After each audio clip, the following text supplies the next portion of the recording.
오늘 말씀 보겠습니다. 오늘 말씀은 출애굽기 20장 15절의 말씀입니다. 도둑질하지 못한다. 아멘. 제가 요 근래 유튜브를 통해서 기독교연구원 느헤미야의 김근주 교수님의 강의를 많이 듣고 있습니다. 제가 영상 중에도 가끔씩 얘기했던 것 같아요. 우리 성도님들에게도 이 영상을 추천합니다. 강의가 어렵지도 않고요. 우리가 미처 알지 못했던 또는 교회에서도 많이 듣지 못했던 구약의 맥을 아주 잘 짚어주세요. 유튜브에 김근주 교수라고 이렇게 키워드만 입력해도 영상들이 굉장히 많습니다. 김근주 교수님의 강의에서 많이 강조하고 있는 것 중에 하나가 바로 신앙의 공공성이라고 하는 개념입니다. 조금 생소하죠? 이렇게 들으니까. 그런데 이게 어려운 말은 아니에요. 지금까지 많은 교회들이 개인의 구원에만 초점이 맞춰서 성장해 온 것이 사실입니다. 축복도 개인의 축복, 구원도 개인의 구원만을 강조하는 설교가 선포되고 교회 스스로도 철저히 개인의 영역에만 신앙을 제안해 왔었어요. 교회의 성장 원리도 마찬가지예요. 개인의 욕심을 축복이라는 이름으로 포장을 하고 내가 죽으면 천국에 가는가 못 가는가 하는 내세의 문제에만 매달리게 하는 거죠. 요즘 정영주 목사님이 하나님 나라에 대해서 계속 말씀을 전하고 계십니다. 제가 설교를 들을 때마다 뒤에서 참 잘한다. 예. 그렇게 감탄하면서 또 은혜 받고 있습니다. 저는 20년째 초보라서 원고 없이 설교하는 걸 굉장히 힘들어합니다. 정 목사님은 근데 내공이 있으셔가지고 그냥 막 술술 나와요. 예. 옆에서 보면 진짜 준비도 별로 안 하는 것 같은데 참 잘합니다. 저는 지금 이 하는 말도 원고에 적어놓고 이야기하는 겁니다. 근데 여러분, 정 목사님이 계속해서 전하는 하나님 나라, 그 하나님 나라는 어떤 곳을 이야기하고 있죠? 이 땅에서 신앙생활을 하면서 구원의 확신이라고 하는 이 티켓을 얻고서 죽어서 가는 천국, 그 천국을 이야기하고 계신 건가요? 아니죠. 예수님이 말씀하신 지금 이곳에 임하는 하나님의 나라를 이야기하고 계세요. 우리가 죽어서 가는 하나님의 나라가 아니에요. 이미 임했고 장차 온전히 임할 하나님 나라를 말씀하고 계신 겁니다. 하나님 나라가 임했다는 것은요, 쉽게 이야기하면 하나님의 다스리심이 시작되었다는 거예요. 그렇기 때문에 하나님 나라의 백성인 우리에게 요구되는 것은 오늘 죽으면 천국 갈 수 있나? 하는 이런 지극히 개인적인 구원의 확신을 이야기하는 게 아닙니다. 하나님 나라로 부르시는 하나님의 부르심에 응답하는 거예요. 이것을 성경은 믿음이라고 말합니다. 또 지금 당장 실천해야 하는 이웃을 향한 사랑입니다. 공정이에요. 공의와 정의입니다. 약자를 향한 긍휼이에요. 지금 우리에게 요구되는 것들입니다. 김근주 교수님은 그분이 쓴 복음의 공공성이라는 책에서 이렇게 우리에게 묻고 있습니다. 정말 기독교 신앙은 개인적이고 사적인 영역에 제한되는가? 그리고 일제의 강점기를 예를 들면서 우리에게 이야기합니다. 일제가 우리나라의 주권을 빼앗아가는 상황에서 그리스도인으로서 개인의 정직과 성실성만을 강조하면서 살아간다면 여러분, 그 사람이 정말 괜찮은 신앙인인가요? 정말 좋은 신앙인인가요? 그의 개인주의적인 신앙은요, 결국엔 일제의 수탈을 정당화하는 도구가 됩니다. 그런 의미에서 우리 안에서 꽤 부수어야 할 신앙적 가치관 중에 하나가 바로 개인의 구원의 확신으로 대표되는 신앙의 개인주의와 사적인 영역의 신앙관입니다. 오늘 10계명에 도둑질하지 못한다라는 계명을 나누는데 제가 신앙의 공공성을 먼저 이야기하는 이유가요, 10계명에 대한 오해 때문이에요. 지금까지 10계명의 말씀을 개인적인 메시지로 제안했습니다. 또 하나님과의 개인적인 규례 정도로 이 10계명을 나눠왔어요. 그렇다 보니까 이 10계명의 메시지가 우리의 삶을 제한하고 구속하는 메시지로 받아들여오는 것이 사실입니다. 우리가 확실히 짚고 넘어가야 할 부분이 10계명의 전체 메시지는요, 이스라엘이라는 하나님 나라의 백성들에게 선포되어진 메시지였다는 사실이에요. 개인의 삶의 규례를 넘어서서 하나님 나라가 바로 세워지기 위한 규례였다는 사실입니다. 우상을 섬기지 못한다는 메시지가 개인적이고 사적인 메시지가 되어버리면 타종교에 대한 배타성이 강조될 수밖에 없어요. 하지만 이것이 당시 중근동 지방에 출애굽한 이스라엘 백성에게 주시는 공공의 메시지가 된다면 앞에서 나눴듯이 당시의 계급과 권력을 정당화하던 모든 우상으로부터의 해방을 선포하는 메시지가 됩니다. 하나님 앞에 모두가 평등한 사람들이 되어버리는 거예요. 왕과 권력도 없습니다. 하나님 앞에 모든 사람이 다 평등합니다. 또 우상을 새기지 말라는 메시지, 이 메시지는요, 사적인 메시지가 돼버리면 개인의 삶의 우상이 뭔지 끊임없이 규정하고 배척하면서 살아갈 수밖에 없어요. 하지만 이것이 공공의 메시지가 되면 이집트에서 매일 노동하면서 우상을 새겼던 이스라엘 백성들에게 자유와 해방의 메시지가 되는 겁니다. 누군가의 강요와 강제에 눌려서 사는 것이 아니라 주도적으로 삶을 살아가게 되는 것이죠. 오늘 우리를 구속하는 모든 구속으로부터의 해방을 선포하는 말씀이 바로 우상을 새기지 말라라고 하는 메시지로 우리에게 다가올 수 있는 거예요. 이렇게 공공성을 갖고 이 10계명의 메시지를 살펴보면요, 그 메시지가 다르게 적용이 됩니다. 오늘 도둑질하지 못한다라고 하는 8번째 계명 또한 메시지의 공공성을 전제하고 우리가 함께 말씀을 나누기를 원합니다. 이 메시지가 개인적인 메시지로 선포되어지면 우리가 하고 있는 도둑질이 무엇인지 정의하는 것에서부터 시작할 수밖에 없어요. 지금은 남의 물건에 쉽게 손대고 훔쳐가는 사람 여러분 많지 않을 겁니다. 여러분 혹시 도둑질 하셨습니까? 최근에 도둑질 하신 적 있습니까? 아마 거의 없을 거예요. 우리나라에서 외국인들이 신기해하는 것 중에 하나가 카페에서 막 노트북을 놓고 지갑을 놓고 화장실에 갔다 오거나 잠깐 자리를 비워도 노트북이나 지갑이 그 자리에 그대로 있다는 거예요. 아무도 갖고 가려 하지도 않아요. 이걸 막 실험도 해가지고 유튜브에 올리는 사람들도 있었고요. 근데 참 신기한 건 이런 사람들이 자전거는 또 잘 돌아간다. 자전거는 잘 훔쳐간다는 사실입니다. 오늘 말씀을 준비하면서 여러 설교와 강의를 들었는데 도둑질 하지 말라는 메시지가 오늘날 도둑이 별로 없는 우리들에게 적용하기가 이게 조금 어려우니까 억지를 펴시는 분들도 보았습니다. 회사에서 A4 용지 한 장 개인적으로 사용하는 것도 도둑질이야. 회사에서 믹스커피 하나, 스틱 하나 가져오는 것도 도둑질이야. 회사의 공적 시간을 사적으로 사용하는 것도 도둑질이야. 물론 공적인 시간이 있지만 그 공적 시간 안에 개인적인 시간도 조금씩은 다 들어있죠. 네, 온전히 그 모든 시간이 다 사적인 공적인 시간은 또 아니지 않습니까? 또 아무리 친해도 말하지 않고 물건을 빌려 쓰는 것, 정말 짜잘한 것까지 다 도둑으로 정의를 합니다. 물론 서로 배려하고 예의를 지켜야 하지만 여러분 서로의 관계 속에서 어느 정도 용납되어지는 것들도 분명히 있습니다. 그런 건 모두를 도둑질로 정의하니까 참 신기하게 도둑이 아닌 사람이 아무도 없어요. 다 같이 도둑이 됩니다. 여러분 오늘 말씀이 무엇이 도둑질인지 세세하게 정의하면서 도둑질하지 말라 말씀하고 있는 겁니까? 그렇지 않습니다. 우리말로 번역된 성경도 그렇지만 이 원어로 보아도요, 이 본문은 목적어가 없습니다. 도둑질을 한다는 것은 분명한 대상이 특정되어 있는 거예요. 무엇인가를 도둑질하는 겁니다. 그런데 오늘 말씀에 보면 목적어가 없어요. 목적어가 필수적으로 있어야 되는데 없습니다. 본문이 의도적으로 이 목적어를 빼놓은 겁니다. 그 이유는 무엇이 도둑질인지 세세하게 따지는 것이 이 말씀의 초점이 아니라는 거예요. 이 말씀을 위해 모든 십계명이 그랬듯이 공공성의 성격을 갖는 말씀입니다.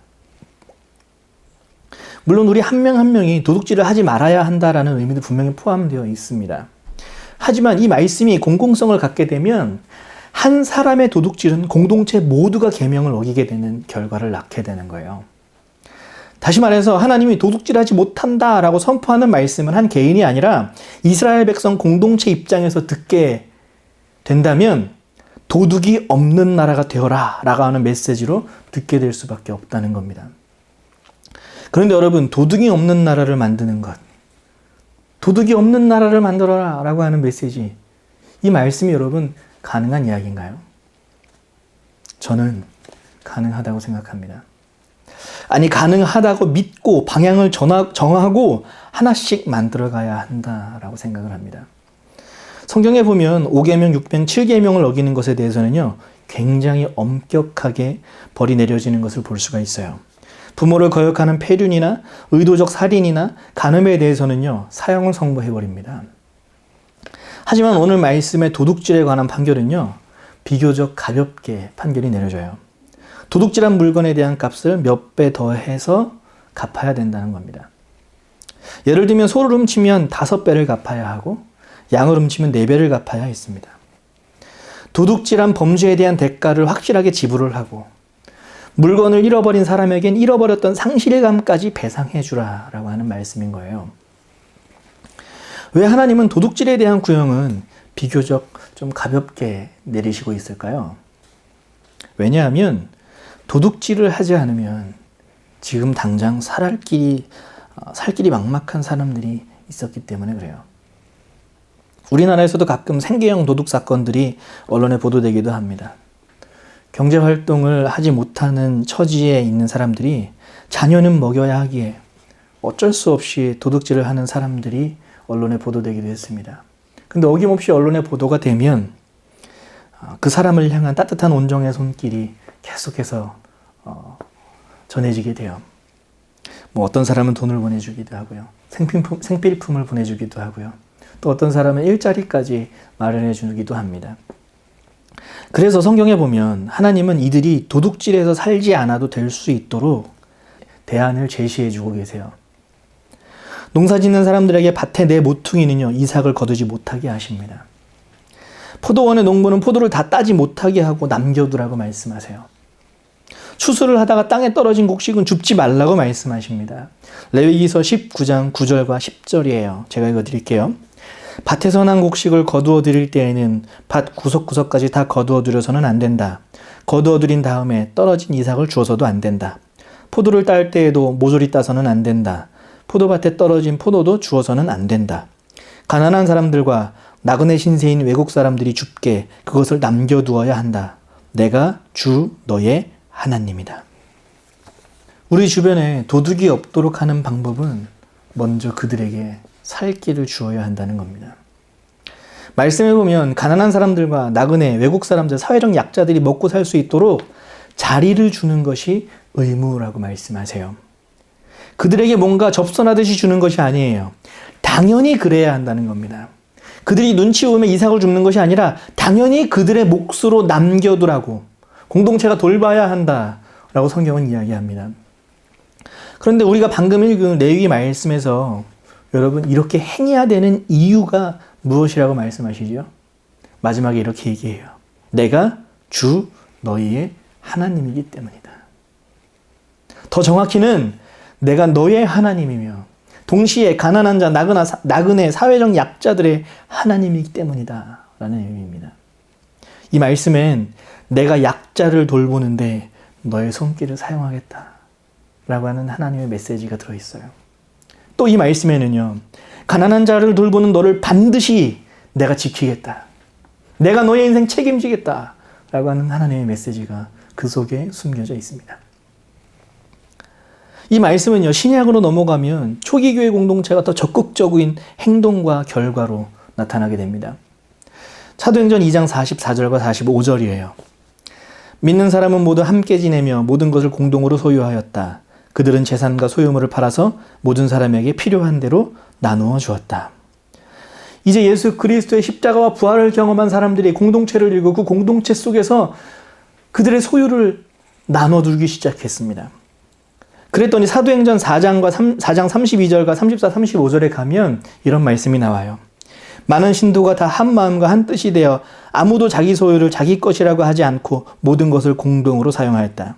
그들 가운데는 가난한 사람이 단 한 사람도 없었다. 땅이나 집을 가진 사람들은 그것을 팔아서 그 판 돈을 가져다가 사도들의 발 앞에 놓았고 사도들은 각 사람에게 필요에 따라 나누어 주었다. 저는 우리 교회가 도둑이 없는 사회로 나아가는데 한 걸음을 떼는 교회가 되기를 간절히 축원합니다. 우리 교회 때문에 가난한 자가 없어졌다. 여러분 이런 꿈을 꾼다면 얼마나 멋있습니까? 우리 교회 때문에 우리 교회 근방에 굶어 죽는 사람이 없어졌다. 얼마나 아름답습니까? 우리 교회가 2021년도 5월에 창립이 되면서 약속한 것이 있었습니다.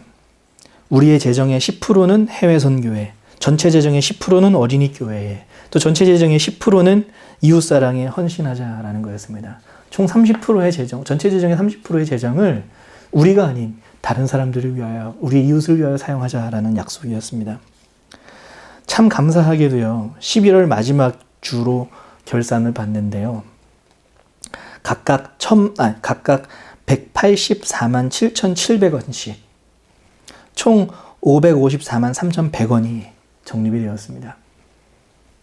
그래서 이번에 우리가 공동의회를 통해서 해외 선교 적립금 180만 원은 인도의 뉴델리에서 불가촉 천민 아이들을 선교하고 계시는 신동인 선교사님의 사역을 돕는데 사용하기로 했습니다. 또 이웃사랑 적립금 180만 원은 미혼모 시설인 러브 더 월드에 후원하기로 했어요. 이게 얼마나 감사한 일인지 모르겠습니다. 우리가 한 걸음을 떼가는데 여러분 이걸로 만족하지 않았으면 좋겠습니다. 우리 중에 가난한 자가 없었다. 우리의 손길이 닿는 곳에 굶는 사람이 없었다. 우리의 손길이 닿는 곳에 도둑이 없었다. 여러분, 이 비전을 품고 가는 우리 교회가 되기를 원합니다. 여기까지 가는 우리 교회가 되기를 간절히 축원합니다. 우리 함께 기도하겠습니다.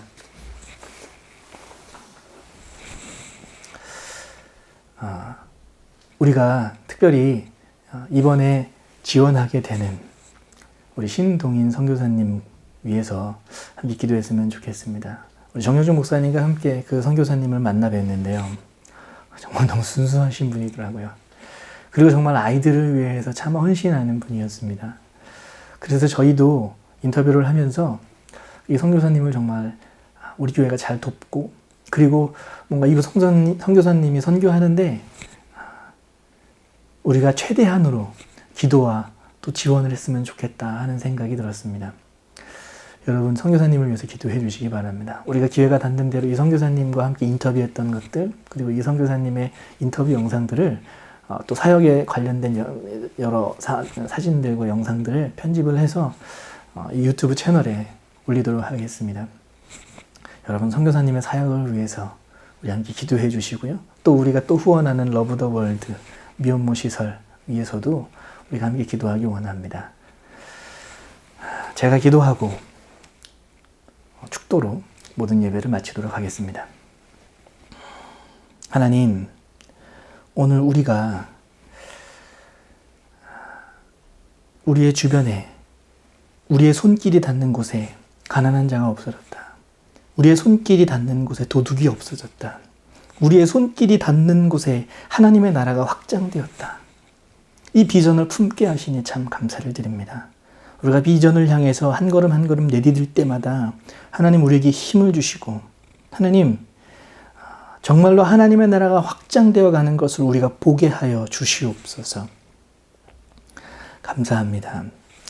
이제는 우리 주 예수 그리스도의 은혜와 무한하신 아버지 하나님의 극진하신 사랑과 성령님의 감화감동 역사하심이 오늘 이 시간 하나님의 나라를 꿈꾸는 우리 모든 성도님들 머리 위에 이제부터 영원토록 함께 하실지어다. 아멘.